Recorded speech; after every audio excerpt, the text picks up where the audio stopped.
Hello, everyone, and welcome to Charlie and Jake's Hot Takes. We have got Jake back, the return. It is great to see you back, Jake. Thank you. I'm really glad to be back. Yeah, I mean, it's great to see you here, and I'll tell you something that wasn't great for me, and I'm guessing you can know what I'm about to talk about, but that disgusting, pitiful, awful, every adjective that means bad performance from the Pittsburgh Steelers this weekend. We have a lot to discuss with the divisional playoffs, and I probably shouldn't be talking about a team that's already out, but I'm making the rules and I'm talking about this because I'm just so frustrated. Let me hear your thoughts as a rational non-Steelers fan first. I mean, I don't think it was. They started slow. I think Big Ben's old. I think Corbett and the gang definitely need some work, but I think they scored 37 points. It's just in that defense that was supposed to be the best in the league, the best around, kind of didn't perform. The secondary was pitiful. They made Baker look like Tom Brady. And there's really just not a lot to say about the game. The better team won. They could run the ball. There was no pass rush. The great TJ Watt kind of seemed to disappear for a lot of that game. Those stars in the secondaries were nowhere to be seen. And that's really the result you're going to get. They were a wild card weekend team. I think we saw that all along. And now that's where their season came to a close. So I think that I agree with a lot of the points you made, and there's just one thing that really sticks out to me is I'm guessing you remember the last time the Steelers lost a playoff game before this year, and that was the Steelers Jaguars, the year that the Jaguars were an AFC Championship, a couple plays away from making it to the Super Bowl, which is bizarre in its own way considering Yeah. the first pick in the upcoming draft. But it's just I was thinking about it. I was looking at it. Some people on Twitter had mentioned it. This game was the not started as you can't start as bad as you started for the Steelers this against the That was Browns. 21-0 though, right? A couple years back. Yeah, they were down 21-0. And me and you had a CYO game and I was checking the score on my phone and they came back a little bit and they seemed like they were going to be in it and then at the end they couldn't get the stop that they needed. Does that sound like something to you? Cuz that sounds Yeah, I think exactly I like was kind of watching that game. I was sitting, and I really thought Ben played very well in the second half. And I think they kind of ran out of time. But football is a 60-minute game.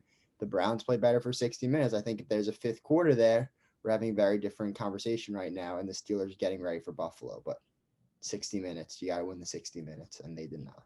it just continues to be frustrating to me because it feels like being a privileged fan when I can complain about losing in the playoffs and I haven't seen my Well, team. are we allowed to talk about Mike Tomlin, or are we not? We're not allowed to talk about him, That's right? that's what I'm about to He's say. he's People talk. great. He's great. He's great at 10-6. He's great at winning the division. But in 12 years since that last Super Bowl, I think the Steelers have wasted a lot of really, really, really talented teams and players. That's what I'm saying. And I think people sometimes think that at least in my life, think that I'm a little too critical of myself for things like that. But at the end of the day, especially Mike Tomlin, at the end of the day, Tomlin's, like you said, he's a great coach. For example, last year when they had Mason Rudolph and a guy named Duck at quarterback, keeping that team 8-8, keeping that team together, that shows how good of a coach Mike Tomlin is. But the playoff game against the Jaguars, last week against the Browns, that shows some of his faults. The TikToks, I don't know if you remember Antonio Brown filming in the locker room, hearing and the Instagram live, and everybody in the world heard Tomlin say, "We're going to beat the expletive out of the Patriots." It's just under Mike Tomlin, the Steelers have again and again had guys who have loved to create bulletin board material for the other team. It's just it almost feels like a weekly thing, especially towards the end of the season.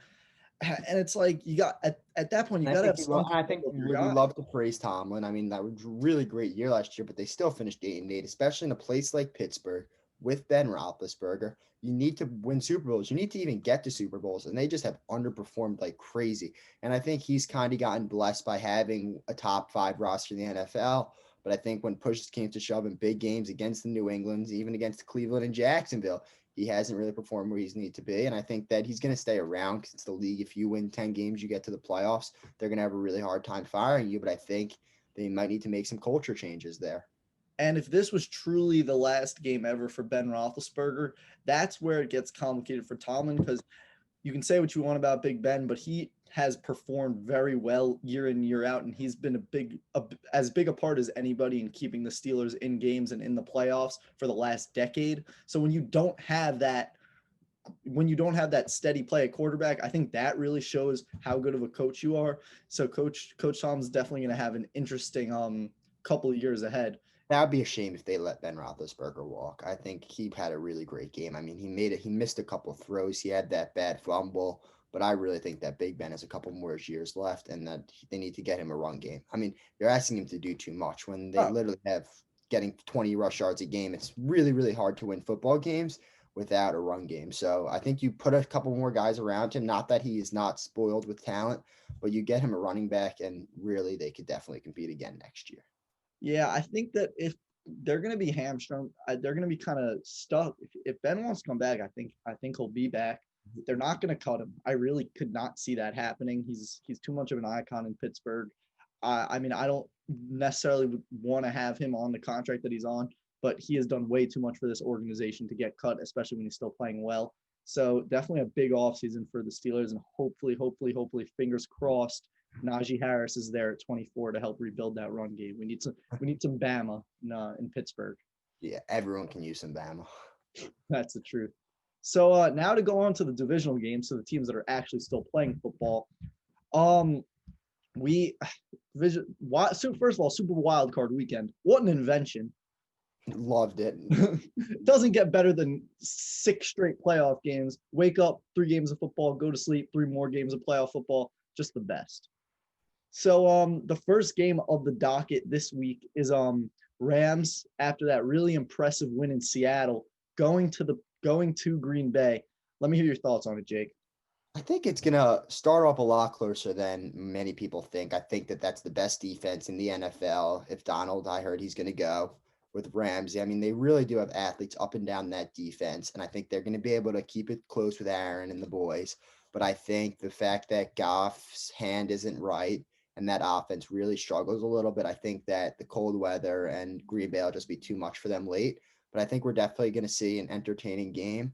But I think Green Bay wins by a couple touchdowns in the end. Yeah, I mean, for me, I look at this and I see what sticks out to me is the fact that at the end of the day, the Rams are coming in definitely battered. We don't know Cooper Kupp also got hurt. We don't know his situation. I know he didn't practice yesterday. So it's if they're full strength and they had that defense, maybe, but Goff isn't Goff. Although this year, Goff's game during the wild card really wasn't that much different from what he did this year. Really disappointing year from him overall. But Kupp is really your main guy. He bailed out Goff a couple times. I think you know what throw I'm thinking about, where Goff just threw it up that should have been intercepted by Jamal Adams, and Cooper Kupp kind of just said, "Give me that," and caught it, which is an exceptional play. But I think that the Rams can keep it close because this defense, you kind of come in, the 2 guys, obviously, Aaron Donald, Jalen Ramsey, those guys are locked down. They just destroy offensive lines and wide receivers respectively. But they've got a lot of guys everywhere. They're just so many unsung They're heroes. strong, they're fast, they're young, they're athletic. They're a really, really fun defense. But I think that a huge thing this year and really what favors Green Bay and Kansas City is the fact that you only have to play 2 games at home to get to the Super Bowl. Gives you a huge advantage. Like that was a war they played with Seattle last week. Hard hitting. The score definitely did not show how defensive that Yeah. game was. So I Mm-hmm. think they're coming in banged up, and you really have to beat a team like Green Bay, you got to be at 150%, and I just don't think they're there. Well, let me ask, do you see a path to victory for the Rams? What has to happen for the Rams to win? Rodgers has to not be Rodgers. I mean, I don't think there's really anything that the Rams can do to win this game. I think Green Bay has to lose this game at home. I think we saw the way Green Bay played in that game against Tampa and that game against Minnesota. And if they start to turn the ball over, and if Aaron Donald can really have an impact, and Ramsey really needs to shut down Adams, and Goff needs to come back and play like Goff. But I think it's really, really, really going to be hard for them to win this game. And I think it's going to be a close game. I think that the outcome will be decided in the fourth quarter, but I think Aaron Rodgers or Jared Goff in the fourth quarter is really what this game's going to come down to. Yeah, and obviously we know where that matchup goes. Aaron Rodgers. I mean, a couple episodes back, I was making my case for him to win the MVP. I think that's no doubt. Yeah. He's awesome. But I think one thing that I notice is that, okay, you're going to have Jalen Ramsey on Devontae Adams. That's going to be a great matchup. I think Ramsey can really limit Adams like he did last week on both of the guys for Seattle because he kind of switched off a little bit. And then you create a situation where, okay, if you can redirect Rodgers from throwing to Devontae Adams as much as he usually does, then you're trying to get Robert Tonyan involved. You're trying to get um Marquez Valdez Marquez Valdez Scantling involved. And once you kind of, if you can force Rodgers to get away from his guys, I think that maybe you force a couple bad throws. It's going to be cold. It's Green Bay, and I think Rodgers loves the cold, and I think time after time Rodgers has made those guys look like superstars. So I think Adams is where he wants to go, and I think he's going to be able to find Adams for the 8 to 10 catches. But I think that in the red zone we've watched all year, if he needs to find Tanya, if he needs to find Valdez Scantling, he could use Jones, he could use Jamal Williams. AJ Dillon stepped up. There are a lot of weapons there who probably wouldn't be anything on any other team. But yeah, with number 12 throwing him the ball, he's made them look like all pros when they have to be. yeah. I mean, I like you said, it's a hard guy to beat.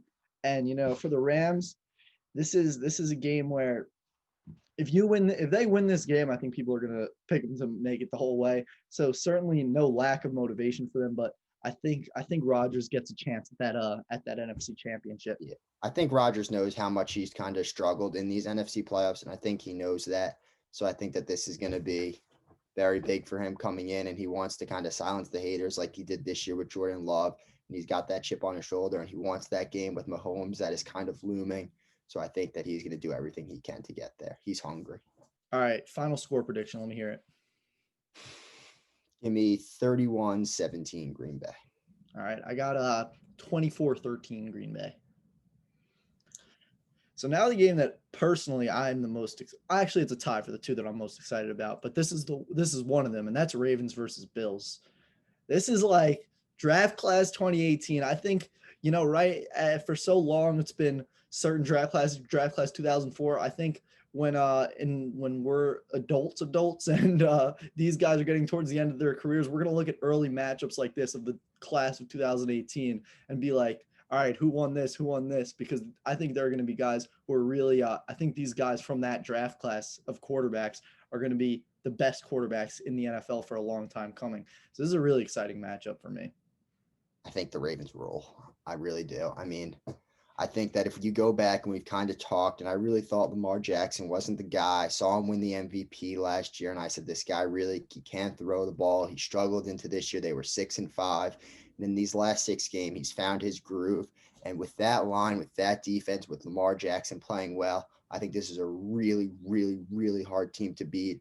I think when Buffalo plays to as good as they can be, they're really, really great. But I think what I saw last week, they did not deserve to win that game. I think they got outplayed. Indianapolis left 15 points on the board and ended up being a 3-point game. So I think that unless Buffalo kind of brings what they did in that New England game or the way they played against San Francisco a couple weeks back, if they show that offense, it definitely could be a competitive game. But I think we're going to see a similar Buffalo team that we did last week. And if Baltimore plays to their ability, I think this could be a 3-touchdown game. I mean, got some Bills fans who are definitely irate at those statements, but I have to say I agree with you because I mean the Ravens remind me of a lot of last year's 49ers with a great quarterback because they play great defense obviously and they just run. Like how many times did Lamar throw the ball last week? Not a ton because he doesn't need to. And he's just those runs that he had, that one touchdown run, Kevin Byard's ankles were left on the field in Nashville. But he's proved he can throw when he has to throw. He had a couple nice balls to Hollywood Brown. I think that when that run game opens up and you got to put 8 or 9 guys in the box, he's proved that he's a competent thrower. And he doesn't have the arm of Josh Allen, or really he has probably one of the worst arms out of all the starting quarterbacks in the league. But when he could put a ball in there when he needs to put a ball in there in the fourth quarter. 100% agree with that. I think that we saw that, especially that Hollywood Brown throw to Hollywood Brown in Cleveland. He had a bunch of throws in that game. He certainly can throw the ball when he needs to. It's just one thing, just to play devil's advocate. We saw the one interception, and I know we were texting about that. That was just a brutal throw. And Buffalo, I've heard Lamar talk about his not a big fan of the snow. It's possible that it'll be coming down on Saturday. It's looking like it. Looking at the forecast, a couple slippery balls from Lamar. doesn't get his grip right. That could be fumbles, that could be interceptions. That's definitely somewhere I'm And I worried. think that the guy number 17 in Buffalo has also kind of struggled. He had a couple fumbles opportunities last week. So I think that he's really been great this year with his ball control, number 17, Josh Allen. But I think that they're kind of going to struggle a little bit. I think both guys are going to struggle early, but I think Lamar finds his footing. And I think that the Bills' miracle season kind of ends Saturday night. So you think just another thing for the Bills, what I noticed in the Titans game was they the Ravens were able to guard AJ Brown not early because Corey Davis was in the game. Then Corey Davis, I believe he came out with an injury if Yeah. I'm not forgetting. So he comes out with an injury. Then they're kind of they have him and Khalif Raymond, just a bunch of guys who don't have a ton of experience playing receiver, and that's when the wheels started to come off. So if I'm a Bills fan or I'm excited about the fact that there are three legit receivers on this Bills team, four even, because I like John Brown. Do you think that the Ravens have the guys to cover Cole Beasley, Gabriel Davis, obviously Stephon Diggs, John Brown, just a lot of talented guys? I think that it's a deep team, and I think that there's definitely some athletes in the Ravens secondary. But I think that unless the Bills' run game gets going, it's not going to matter. So I think that these are actually polar opposites, Tennessee and Buffalo. So I think Baltimore was able to win that game because probably the most talented player in football, Derrick Henry, they held him to 40 yards, which is his season low. Mm-hmm. So I think that they kind of took that big part off. So I think they're going to script it up very differently. I think we're going to see them a lot more playing with 5 or 6 defensive backs, which you have to for this Bills team. And I Mm-hmm. think that they will be able to prevail. I think that that front seven on Baltimore will be able to get to him. And I think that they're going to be able to handle all the weapons that Buffalo throws at them. And I think this is one stat that I think that could end up defining this game. The Bills are fourth in completions of 20 plus yards, and the Ravens are of 20 plus yards this season, and the Ravens are fifth at best at stopping that. And I'm betting on the Ravens to be able to limit those big plays, which the Bills offense really rely on. Get that three-headed attack: Lamar, Gus Edwards, and J.K. Dobbins. I think that ends up being what takes them to this victory. I think it'll be a close one. I have 28-21 Ravens. I'm going 31-14 Ravens. Not only Bills fans, not only is Jake picking against you, he's picking you guys to get manhandled. So I think it's close. I think both guys kind of struggle. I think that we're seeing 14-7 into the locker room. And then I think Baltimore comes out quick in the second half. we shall see. I'm excited for that one. So my least favorite team, the Cleveland Browns, are gonna go to Arrowhead. The Browns looked good in the first quarter, and they won that game against Pittsburgh, which we've obviously had our discussion about. But I don't think that the Kansas City offense is going to have 3 turnovers in 7 minutes. I mean, there's really just not much to say about this one. I mean, I really do like the Browns. I love the two-headed monster at running back. I love the way Baker's been playing. I love the way Jarvis is playing. I love that line. I really think they have a makeup of a really good team. But I just think that Chiefs offense is too much. And I think that I wouldn't be surprised if this game ends up going into the fourth quarter, as if you watch Kansas City, it seems like every single game. Every game's a 5-point game. But I think this team kind of reminds me of those LeBron and Dwayne Wade Heat teams where Mahomes kind of looks at Kelsey and Hills and goes, it's go time. And then they could kind of put the ball in the end zone. They really do at some points look unstoppable. I think Mahomes is the best player in football. I think Kelsey and Hill are 2 of the top 5 or 6 weapons in football. And I think that as good as Cleveland has been, and I really, really do like them, I think they're going to be a relevant team for years to come. I think they have a really good makeup, but I think the best team in football is going to definitely win this game at home. Yeah, I mean, that's the thing. Kansas City also has the help. They've got some fans in the stands. They've definitely got that little bit of added motivation if they need it. Mahomes obviously he's just so good. He's shown a little bit of a kink in the armor, if you will, over the past few games. He has some interceptions in his last few of the regular season. He's been getting sacked a little bit more. He's looked not perfect. It was 4 interceptions in his last 3 games. He was sacked 7 times in his last 3 games. So the offensive line and him showing a little bit of rust. But I don't know which person it was. Could have been Stephen A. It might have been Max Kellerman, maybe Nick Wright. But they were saying that the Chiefs really, they look a little bored, And I Probably Nick Wright because he loves his Chiefs and he'll kind of defend them to the end. But I see what you're saying. And I think, though, that this team hasn't played since week 16. Mhm. So they've kind of had 3 weeks off now, which a lot of times it could be dangerous. I know your Steelers have had a couple weeks off. It came out in that divisional round really, really rusty in the years past. But I think this is a team who was kind of getting a little bored, letting teams in the game, maybe a little banged up. So I think that this time off is really going to help them. And we're going to see a similar team that we saw in that first game against Houston with that offense just kind of rearing to go and getting ready for these playoffs. It's just, but I do agree that this one could be closer than people think. The line is -10 for Kansas City. I think that it could end up being closer for that because I definitely see a situation where Kansas City comes out, maybe gets a fall for first or second, a little bit rusty, 3 and out. Cleveland has a 7-minute drive where Nick Chubb just runs for 80 Yeah, yards. exactly. That's where it's going to have to be. Chubb and Hunt and Baker are going to have to put together a couple 7-minute drives, take up a half a quarter, take up 9-10 minutes, get in the end zone, and then you could definitely run with this team. Yeah, it's just I think that we saw it in. I think I could see it's playing out similar to the Miami game, but even Yeah. in the Miami game, this was Kansas City's Miami game where they were down a little bit. Mahomes threw some interceptions. It's so hard to hold this team down, and like I said, like we're saying, if Kansas City comes out slow, Cleveland has to take advantage. There's no like you can't come out and have a couple 3-and-outs. If Cleveland's first 2 drives are 3-and-outs, they're going to lose by 20. It's just the way it is when you play Kansas City. They need to capitalize on mistakes. That's the only way they win this. Yeah, I think 27-17 Kansas City in that ballpark. I think Cleveland's able to run the ball early. I think that it's definitely a close game going into halftime, going into the second half, but I think Mahomes puts together a couple nice drives in the second half and they're able to pull away. Yeah, I'm feeling around a 31-20 type of thing. Definitely could see the Browns keeping it close, but they just don't have the bodies to guard Tyreek and Kelsey and all those other guys on the cheap offense. So now, we had a game on Nickelodeon last week, Yeah. and it looks like this week we're going to get one on the History Channel as Drew Brees and Tom Brady are dueling for a chance to go to the NFC Championship. I'm really excited about this one. All I old think people. this is the game of the weekend. I think two of the top 5 greatest quarterbacks of all time.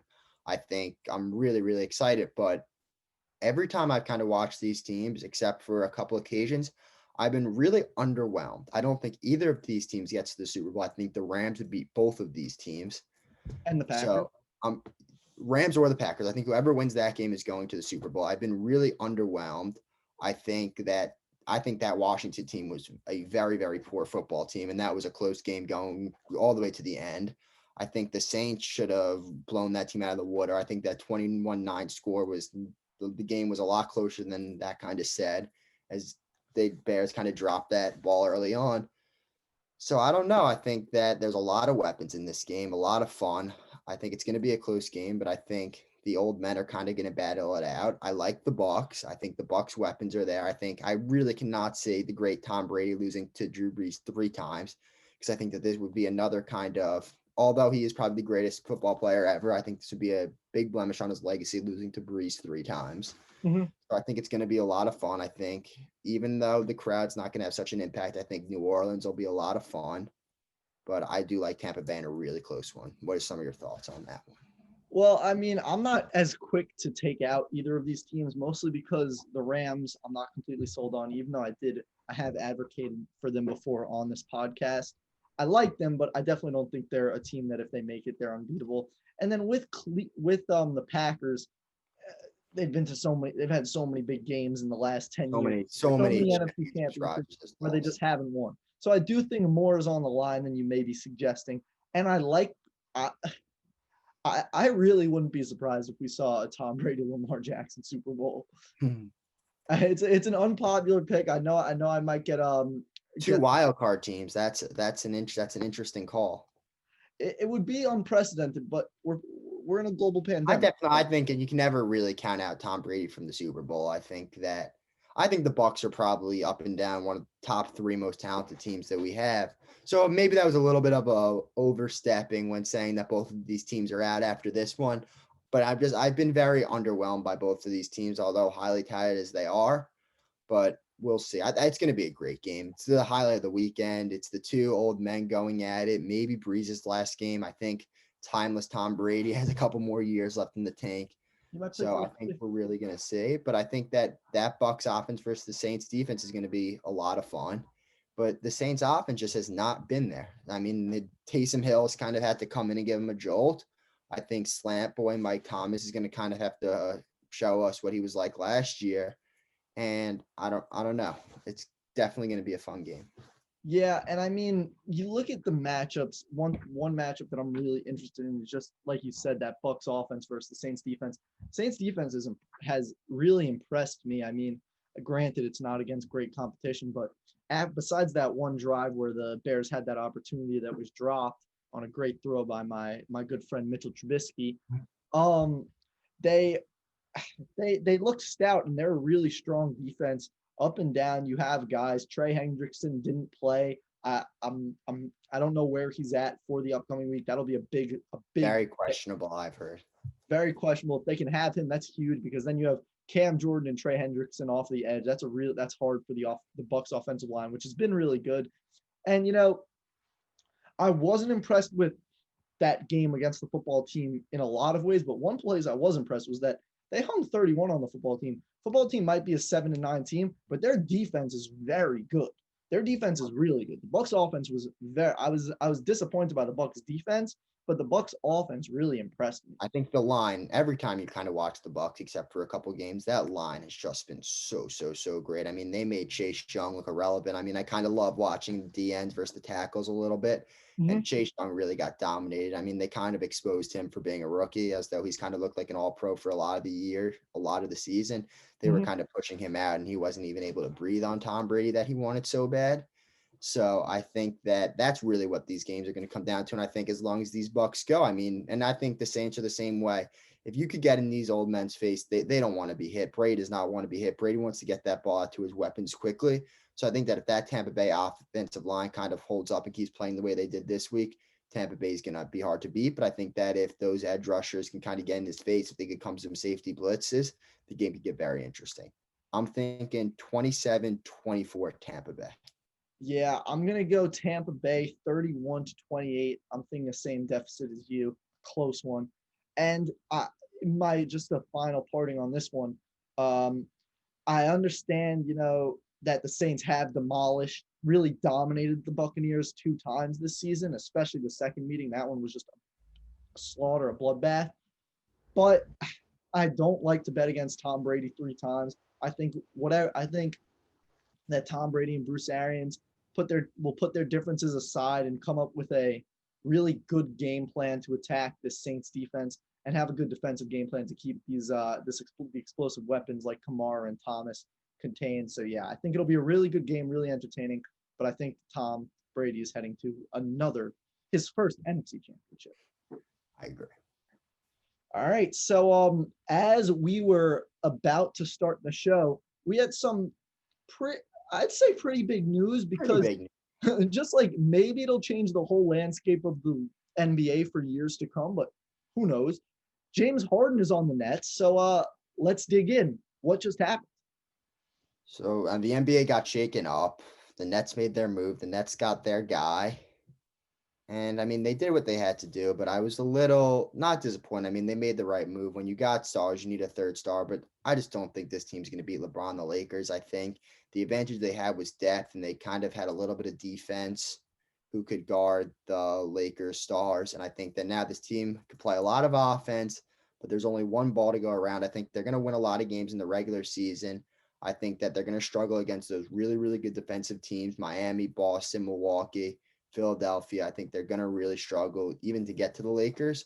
So I think they're going to be fun to watch. They're going to score a lot of points, but I really don't think that this move kind of made them champions. And when you have Kevin Durant and Kyrie Irving on your team, you should be trying to become a champion. Yeah, I mean, I think when you can have James Harden to add to a core of Kyrie and KD, like you said, it's the move you kind of had to make. But it's just, you look at all the things they got rid of. All right, first the players. Karis LeVert is going to Indiana, which I love because I think he's going to blossom there. But that's a tough guy to get rid of because he was putting up numbers. He's so underrated. Karis LeVert can get to the cup like it's nobody's business. He can shoot from anywhere on the floor. He can hit a three. He's a great mid-range shooter, and he's a guy who you could have who was really bad. He was coming off the bench, and he was that depth. You So need depth to beat the Lakers. The Lakers got the two top 6 men in the NBA in free agency this year. So I think that it's a 48-minute game. So you definitely needed that scoring off the bench, which they're going to miss. and then you already lost Spencer Dinwiddie for the season. Yeah. And then you also traded Jared Allen, who him and DeAndre Jordan were a really solid center duo. But now you have DeAndre Jordan and Jeff Green as your backup center. Like, what the Lakers can come at you with Gasol and Trez. And then in the East, just there are a lot of good. What are they going to do to guard Embiid if they match up with Philadelphia? There are just a ton. There are just a ton of really good bigs throughout the league. Out of buy, just a lot of guys that the Nets are going to have a hard time guarding, and they also gave up like this. The picks. This is Sam Presti level of pick acquisition for the Houston Rockets because they got the 2022, 2024, and 2026 first round picks, and then let's say Brooklyn falls off a cliff, has a season in 2027 when in 2021, 23, 2025, or 2027, the Rockets can swap with them. So towards the end of this, who knows where these teams are at? I can't tell where the NBA is going to be at in 2027. I think that it's kind of a shame because you'd hope the Nets would learn after what they did for Piercing Garnett that draft picks are everything in this league. So I know you think you're going to be good for a couple of years, but you'd be surprised how quickly a team falls off. And then all of a sudden you're trading away third picks. And then so they really better hope they win a championship in these next 2 years, or else this is going to be kind of like the joke franchise of the NBA because that's going to be a 15-year period where you had about 3 good teams, 12 bad teams, 0 draft picks. And I kind of think LeBron and Anthony Davis are sitting in LA sipping on their wine thinking this just isn't going to beat us. I mean, that finals, if it happens, it's going to be awesome, I think. But I don't even know. And we have to address the elephant in the room, and that's the fact that is this team just going to be Kyrie and James Harden? Because we don't know where Kyrie Irving is at. We don't know. I don't know if Kyrie Irving's going to play another NBA game. I think he will, but who knows?